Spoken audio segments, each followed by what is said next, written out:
10 November 2023 रोजी उपनगर police Thane हद्दीत फिर्यादी गौतम चिंतामण भगत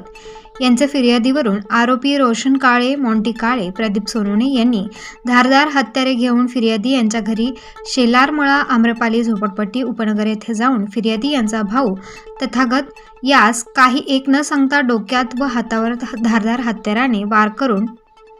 ते म्हणाले की निलेश जाधवला का लपवता, मी तुला संपवतो असे म्हणून फिर्यादी यांनी त्याच्या डोक्यात वार करून पळून गेले. म्हणून उपनगर पोलीस ठाणे येथे गुन्हा रजिस्टर नंबर 417/2023 भारतीय दंडविधान कलम 307, 452, 34 शस्त्र अधिनियम 1959 चे कलम 425 मपोका 135 प्रमाणे गुन्हा 11 नोव्हेंबर रोजी दाखल करण्यात आला. सदर गुन्ह्यातील आरोपितांचा शोध घेण्याकरिता संदीप कर्णिक पोलीस आयुक्त नाशिक शहर व चंद्रकांत खांडवी पोलीस उपायुक्त डॉक्टर सीताराम कोल्हे सहाय्यक पोलीस आयुक्त यांनी गुंडाविरोधी पथक यांना आदेशित केले होते. त्या अनुषंगाने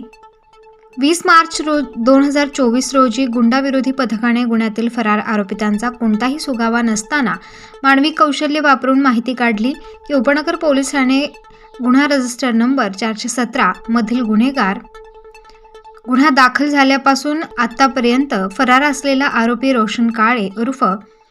बाले हा त्याच्याकडे असलेल्या हत्यारासह निलगिरी बाग म्हाडा वसाहत या भागात येणार आहे अशी माहिती मिळाली. त्यानुसार निलगिरी बाग म्हाडा वसाहत परिसरात गुंडाविरोधी पथकाचे प्रभारी सहाय्यक पोलीस निरीक्षक ज्ञानेश्वर मोहिते व पथकातील पोलीस अंमलदार विजय सूर्यवंशी,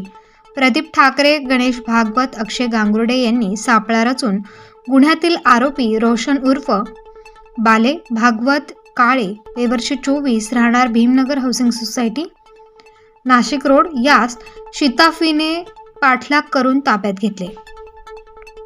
त्यास ताब्यात घेतले असता त्याच्याकडे एक देशी बनावटीचे पिस्तल व 3 जिवंत काडतुसे असे एकूण 43,000 रुपये किमतीचा मुद्देमाल जप्त करण्यात आला आहे. सदर आरोपीस पुढील तपासाकामी उपनगर पोलीस ठाणे यांच्या ताब्यात देण्यात आले आहे. सदरची कामगिरी संदीप कर्णिक पोलीस आयुक्त नाशिक शहर, चंद्रकांत खांडवी पोलीस उपायुक्त गुन्हे, डॉक्टर सीताराम कोल्हे सहाय्यक पोलीस आयुक्त यांच्या मार्गदर्शनाखाली गुंडाविरोधी पथकाचे सहाय्यक पोलीस निरीक्षक ज्ञानेश्वर मोहिते,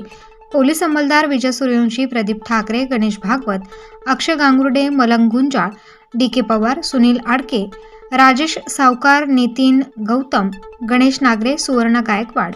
यांनी संयुक्तिकरित्या कामगिरी पार पाडली आहे. प्रतिनिधी मोहसिन पठाण, स्टार न्यूज, नाशिक.